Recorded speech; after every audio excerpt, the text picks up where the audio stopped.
Hello everyone, this is Samir Suna and you are watching my YouTube channel. Now we will discuss about the classification of democracy. ଆମେ ବର୍ତ୍ତମାନ ଗଣତନ୍ତ୍ରର ଶ୍ରେଣୀ ବା ପ୍ରକାର ବିଷୟରେ ଆଲୋଚନା କରିବା. Before we discuss about it, please everyone subscribe to my channel, like, comment, share in this video. ବର୍ତ୍ତମାନ ଆମେ ଗଣତନ୍ତ୍ର ବିଭାଗ ବା ଗଣତନ୍ତ୍ରର କ୍ଲାସିଫିକେସନ ବିଷୟରେ ଆଲୋଚନା କରିବା. ଗଣତନ୍ତ୍ରକୁ ସାଧାରଣ ଦୁଇ ଶ୍ରେଣୀରେ ବିଭକ୍ତ କରାଯାଏ. ପ୍ରତ୍ୟେକ ଗଣତନ୍ତ୍ର, ପରୋକ୍ଷ ବା ପ୍ରତିନିଧିମୂଳକ ଗଣତନ୍ତ୍ର. ଗଣତନ୍ତ୍ର ହେଉଛି ଦୁଇ ପ୍ରକାର, ଯାହା କହିପାରିବା ଆମେ direct democracy and indirect democracy. ଯାହାକୁ ଇନଡାଇରେକ୍ଟ ଡେମୋକ୍ରେସିକୁ ଆମେ ରିପ୍ରେଜେଣ୍ଟେଟିଭ ଡେମୋକ୍ରେସି ମଧ୍ୟ ଆମେ କହିପାରିବା. ବର୍ତ୍ତମାନ ଆମେ ଦେଖିବା ପ୍ରତ୍ୟେକ ଗଣତନ୍ତ୍ର, ଯାହା ଡାଇରେକ୍ଟ ଡେମୋକ୍ରେସି କୁହାଯାଉଛି.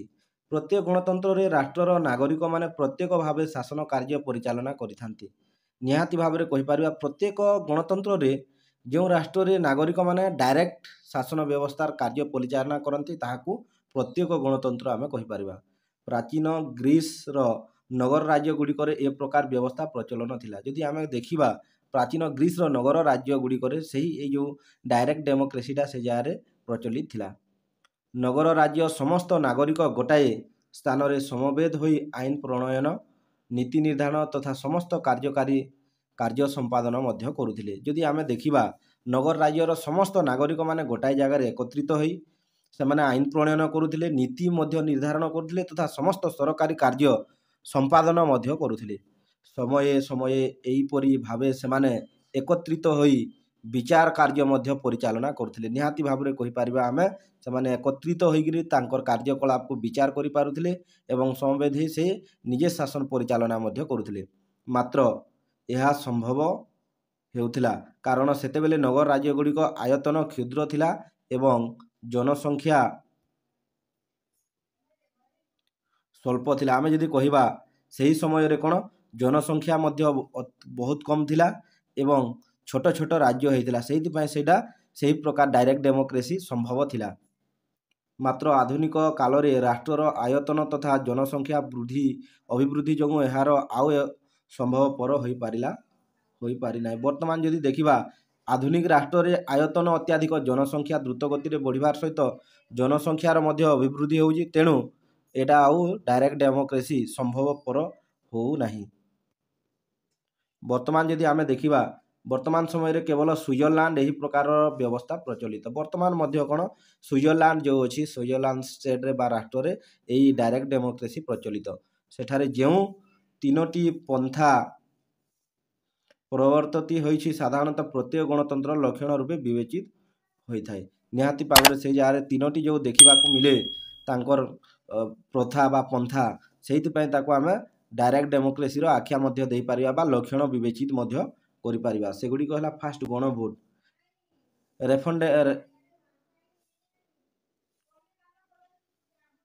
ଫାଷ୍ଟ କହିବା ଆମେ କ'ଣ ଗଣଭୋଟ, ଯେଉଁଟା ଆମେ କହିପାରିବା ରେଫରେଣ୍ଡମ୍. 2 ନମ୍ବର ଦେଖିବା କ'ଣ ଗଣ ଉଦ୍ୟୋଗ. 3 ନମ୍ବର ଦେଖିବା ଗଣ ପ୍ରତ୍ୟାହାର, ଯେଉଁଟା ରିକଲ ବୋଲିକିରି କୁହାଯାଉଅଛି. ପ୍ରଥମେ ଆମେ ଦେଖିବା କ'ଣ ଗଣଭୋଟ ବା ରେଫରେଣ୍ଡମ୍ ଯେଉଁଟା କୁହାଯାଉଅଛି. ବର୍ତ୍ତମାନ ଆମେ ଦେଖିବା ଗଣଭୋଟ, ରେଫରେଣ୍ଡମ୍ ଯେଉଁଟା କୁହାଯାଉଛି. ଏ ପ୍ରକାର ବ୍ୟବସ୍ଥାର ତାତ୍ପର୍ଯ୍ୟ ହେଲା ବ୍ୟବସ୍ଥାପକ ସଭାର ପ୍ରଣୀତ ଆଇନ କାର୍ଯ୍ୟକାରୀ ହେବା ପୂର୍ବରୁ ଜନସାଧାରଣଙ୍କ ନିକଟରେ ଏହା ଉପସ୍ଥିତ କରାଯିବ. ନିହାତି ଭାବରେ କହିପାରିବା ଏ ପ୍ରକାର କାର୍ଯ୍ୟର ବା ଗଣଭୋଟର ତାତ୍ପର୍ଯ୍ୟ ହେଲା ବ୍ୟବସ୍ଥାପିକା ସଭାରେ ପ୍ରଣୀତ ଆଇନ କାର୍ଯ୍ୟକାରୀ ହେବା ପୂର୍ବରୁ ଜନସାଧାରଣଙ୍କ ନିକଟରେ ତାହାକୁ ଉପସ୍ଥିତ କରାଯିବାର ଦରକାର. ଗଣଭୋଟ ମାଧ୍ୟମରେ ଏହା ଜନସାଧାରଣଙ୍କର ଦ୍ୱାରା ଗୃହୀତ ହେଲା ପରେ କାର୍ଯ୍ୟକାରୀ ହୋଇଥାଏ. ଯଦି କହିବା ଗଣଭୋଟଟି କ'ଣ, ଏହି ମାଧ୍ୟମରେ ଜନସାଧାରଣଙ୍କ ଦ୍ୱାରା ପ୍ରଥମେ ଗୃହୀତ ହେବା ତାପରେ କାର୍ଯ୍ୟକାରୀ ହୋଇଥାଏ. ଏହାକୁ ବାଧ୍ୟତାମୂଳକ ଜନମତ ସଂଗ୍ରହ କୁହାଯାଏ. ଯଦି କୌଣସି ଆଇନ କାର୍ଯ୍ୟକାରୀ ହେବା ପୂର୍ବରୁ ଲୋକମାନଙ୍କର ମତାମତ ନିଆଯିବା ନିହାତି ଦରକାର, ତାହାକୁ ବାଧ୍ୟତାମୂଳକ ଜନମତ ମଧ୍ୟ କୁହାଯାଏ. ଏହି ବ୍ୟବସ୍ଥା ଫଳରେ ବ୍ୟବସ୍ଥାପିକା ସଭାର ସଭ୍ୟମାନେ ମନମୁଖୀ ଆଇନ ପ୍ରଣୟନ କରିପାରନ୍ତି ନାହିଁ. ଏଇଟା ଗୋଟେ ମେରିଟ୍ ପଏଣ୍ଟ ବା ବହୁତ ବଡ଼ ପଏଣ୍ଟ ବୋଲି ଆମେ କହିପାରିବା. ଏହି ବ୍ୟବସ୍ଥା ଫଳରେ ବ୍ୟବସ୍ଥାପିକା ବା କୌଣସି ସଭ୍ୟମାନେ ମନମୁଖୀ ନିଜ ଦ୍ୱାରା କୌଣସି ପ୍ରକାର ଆଇନ ପ୍ରଣୟନ କରିପାରିବେ ନାହିଁ ୱିଦାଉଟ୍ କ'ଣ ଜନମତ ବା ଜନତାଙ୍କ ଦ୍ୱାରା। କେତେକ କ୍ଷେତ୍ରରେ ଏହି ଜନମତ ସଂଗ୍ରହ ବ୍ୟବସ୍ଥା ବାଧ୍ୟତାମୂଳକ ନ ହୋଇ ଇଚ୍ଛାଧୀନ ହୋଇଥାଏ। କେତେକ କ୍ଷେତ୍ରରେ ଯଦି ଦେଖିବା ସେହି ସ୍ଥାନରେ ମଧ୍ୟ ବାଧ୍ୟତାମୂଳକ ନୁହେଁ, ଇଚ୍ଛାଧୀନ ହୋଇଥାଏ ମାନେ ଜନମତ ସଂଗ୍ରହ କରିବାର।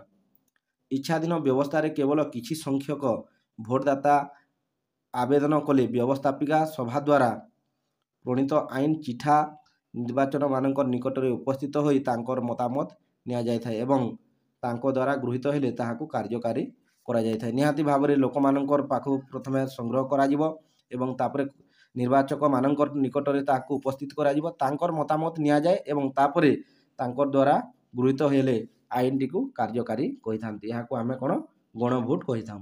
ବର୍ତ୍ତମାନ ଆମେ ଦେଖିବା ଗଣ ଉଦ୍ୟୋଗ କ'ଣ। ଯେତେବେଳେ ଲୋକମାନେ କୌଣସି ଆଇନ ପ୍ରଣୟନ ଆବଶ୍ୟକ ଉପଲବ୍ଧି କରନ୍ତି ସେତେବେଳେ ଏହି ପନ୍ଥା ଅନୁସରଣ କରନ୍ତି। ଯେତେବେଳେ ଲୋକମାନଙ୍କୁ ଦରକାର ପଡ଼େ କୌଣସି ଗୋଟେ ଆଇନ ପ୍ରଣୟନ କରିବା ପାଇଁ ଦରକାର ପଡ଼ିଥାଏ ସେତେବେଳେ ଗଣ ଉଦ୍ୟୋଗ ପନ୍ଥାଟି ଅବଲମ୍ବନ କରିଥାନ୍ତି ବା ଅନୁସରଣ ଲୋକମାନେ କରିଥାନ୍ତି। ଲୋକମାନଙ୍କର ବ୍ୟବସ୍ଥାପିକାକୁ ନିର୍ଦ୍ଦିଷ୍ଟ ଆଇନ ପ୍ରଣୟନ କରିବା ପାଇଁ ନିର୍ଦ୍ଦେଶ ଦେବା ଅଥବା ଅନୁରୋଧ କରିବାର ଅଧିକାର ରହିଥାଏ। ନିହାତି ଭାବରେ କହିପାରିବା ଲୋକମାନଙ୍କର ବ୍ୟବସ୍ଥାପିକାକୁ ନିର୍ଦ୍ଦିଷ୍ଟ ଆଇନ ପ୍ରଣୟନ କରିବା ପାଇଁ ନିର୍ଦ୍ଦେଶ ଦେବା ଓ ଅନୁରୋଧ କରିବାର ଅଧିକାର ରହିଥାଏ। ଏହାକୁ ଗଣ ଉଦ୍ୟୋଗ ମଧ୍ୟ କୁହାଯାଏ। କୌଣସି କ୍ଷେତ୍ରରେ ମଧ୍ୟ ଲୋକମାନେ ନିଜେ ଆଇନ ଚିଠା ପ୍ରସ୍ତୁତ କରି ବ୍ୟବସ୍ଥାପିକା ସଭାକୁ ହାତ ଗ୍ରହଣ କରିବା ପାଇଁ ପଠାଇଥାନ୍ତି। ନିହାତି ଭାବରେ କହିପାରିବା କୌଣସି କ୍ଷେତ୍ରରେ ଲୋକମାନେ ନିଜେ ଆଇନଟି ପ୍ରସ୍ତୁତ କଲେ, ନିଜେ ଲେଖି ନିଜେ ସମସ୍ତେ ପ୍ରସ୍ତୁତ କରି ବ୍ୟବସ୍ଥାପିକା ସଭାକୁ ସେମାନେ ତାଙ୍କୁ ପଠାଇ ଦିଅନ୍ତି। ଲୋକେ ଆଇନ ପ୍ରଣୟନରେ ପ୍ରାଥମିକ ଉପକ୍ରମ କରୁଥିବାରୁ ଏହାକୁ ଉପକ୍ରମ ମଧ୍ୟ କୁହାଯାଏ। ଯଦି କହିପାରିବା ଆଇନ ପ୍ରଣୟନ କେବଳ କ'ଣ ନିର୍ବାଚନ ପ୍ରାର୍ଥୀମାନଙ୍କକୁ ହୋଇଥାଏ, ତେଣୁ ଲୋକମାନେ ଏଠାରେ ଯେହେତୁ ଆଇନ ପ୍ରଣୟନ କରୁଛନ୍ତି ତେଣୁ ସେଇଥିପାଇଁ ତାହାକୁ କହିପାରିବା କ'ଣ ପ୍ରାଥମିକ ଉପକ୍ରମ ମଧ୍ୟ ଏହାକୁ କୁହାଯାଇପାରେ। ତାପରେ ଆମେ ଦେଖିବା ପ୍ରତ୍ୟାହାର ରିକଲ୍ ଯେଉଁଟା କୁହାଯାଉଅଛି। ନିର୍ବାଚନ ପ୍ରତିନିଧିମାନେ କାର୍ଯ୍ୟ ସନ୍ତୋଷଜନକ ନହେଲେ ତାଙ୍କୁ ଯେକୌଣସି ସମୟରେ ପ୍ରତିନିଧି ପଦରୁ ବିତଡ଼ିତ କରିବାର ଅଧିକାର ନିର୍ବାଚକ ଗଣମାନଙ୍କର ରହିଥାଏ। ନିହାତି ଭାବରେ କହିପାରିବା ନିର୍ବାଚନ ପ୍ରତିନିଧି ଯଦି ସନ୍ତୋଷଜନକ ଲୋକମାନଙ୍କର ମଙ୍ଗଳ ପାଇଁ କାର୍ଯ୍ୟ ନ କରୁଥାନ୍ତି ତାଙ୍କୁ ଯେକୌଣସି ସମୟରେ ପ୍ରତିନିଧି ପଦରୁ ବିତଡ଼ିତ କରାଯିବାର ଅଧିକାର ନିର୍ବାଚକମାନଙ୍କର ହାତରେ ରହିଥାଏ। ତାହାକୁ ଆମେ କ'ଣ କରିବା ତାହାକୁ ଆମେ ପ୍ରତ୍ୟାହାର କୁହାଯାଏ। ଏହାକୁ ପ୍ରତ୍ୟାହାର କୁହାଯାଏ। ଯେଉଁଠାରେ ଏ ବ୍ୟବସ୍ଥା ପ୍ରଚଳିତ ଥାଏ ସେଠାରେ ନିର୍ଦ୍ଦିଷ୍ଟ ସଂଖ୍ୟକ ନିର୍ବାଚକ ଯେ କୌଣସି ସମୟରେ ନିଜର ପ୍ରତିନିଧିଙ୍କୁ ପଦଚ୍ୟୁତ କରିବା ପାଇଁ ପ୍ରସ୍ତୁତ ଆଣି ସଂଖ୍ୟାଗରିଷ୍ଠ ନିର୍ବାଚକଙ୍କ ସମର୍ଥନ କ୍ରମେ ତାଙ୍କର ପ୍ରତିନିଧିତ୍ୱ ଅନ୍ତର କରିଦେଇ ପାରନ୍ତି। ନିହାତି ଭାବରେ କହିପାରିବା ଯେକୌଣସି ସମୟରେ ବି ଯେଉଁଠାରେ ବି ଏହି ବ୍ୟବସ୍ଥା ପ୍ରଚଳିତ ସେଠାରେ ନିର୍ଦ୍ଦିଷ୍ଟ ସଂଖ୍ୟକ ନିର୍ବାଚକ ଯେ କୌଣସି ସମୟରେ ନିଜର ପ୍ରତିନିଧିଙ୍କୁ ପଦଚ୍ୟୁତ କରିବା ପାଇଁ ପ୍ରସ୍ତାବ ଆଣି ସଂଖ୍ୟାଗରିଷ୍ଠତା ନିର୍ବାଚକଙ୍କର ସମର୍ଥନ କ୍ରମେ ତାଙ୍କୁ ପ୍ରତିନିଧିତ୍ୱ ଅନ୍ତର କରିଦେଇ ପାରନ୍ତି। ସୁତରାଂ ଜଣେ ପ୍ରତିନିଧି ଥରେ ନିର୍ବାଚିତ ହୋଇଗଲେ ସେ ନିରଙ୍କୁଶ ଭାବେ ନିର୍ଦ୍ଦିଷ୍ଟ ସମୟ ପାଇଁ କ୍ଷମତାରେ ରହି ବ୍ୟକ୍ତିଗତ ସ୍ୱାର୍ଥ ହାସଲ କରିବାର ସୁଯୋଗ ଲାଭ କରନ୍ତି ନାହିଁ। ଯଦି କୌଣସି ପ୍ରକାର ବ୍ୟକ୍ତି ଯଦି ଥରେ ପ୍ରତିନିଧି ବା ନିର୍ବାଚିତ ହୋଇଗଲେ ନିରଙ୍କୁଶ ଭାବରେ ସେ କୌଣସି ପ୍ରକାର ପାତର ଅନ୍ତର ନ କରି ନିଜର କ୍ଷମତାର ବ୍ୟକ୍ତିଗତ ସ୍ୱାର୍ଥ ହାସଲ କରିବାର ସୁଯୋଗ ଲାଭ କରନ୍ତି ନାହିଁ। ସେ ଜାଗାରେ ଏଇଠି ଲାଭ କରିବେ ନାହିଁ। ଯଦି ସେ ନିଜର ବ୍ୟକ୍ତିଗତ ସୁରକ୍ଷା ବା ବ୍ୟକ୍ତିଗତ ଭାବରେ ନିଜର ରଖିଲେ ତ ତାହେଲେ କ'ଣ ସ୍ୱାର୍ଥ ଯଦି ରଖିଲେ ତାହେଲେ ତାଙ୍କୁ ପ୍ରତ୍ୟାହାର କରାଯିବ। ତାପରେ ଆମେ ଦେଖିବା ଏହାଦେ ପ୍ରତ୍ୟକ୍ଷ ଗଣତନ୍ତ୍ର।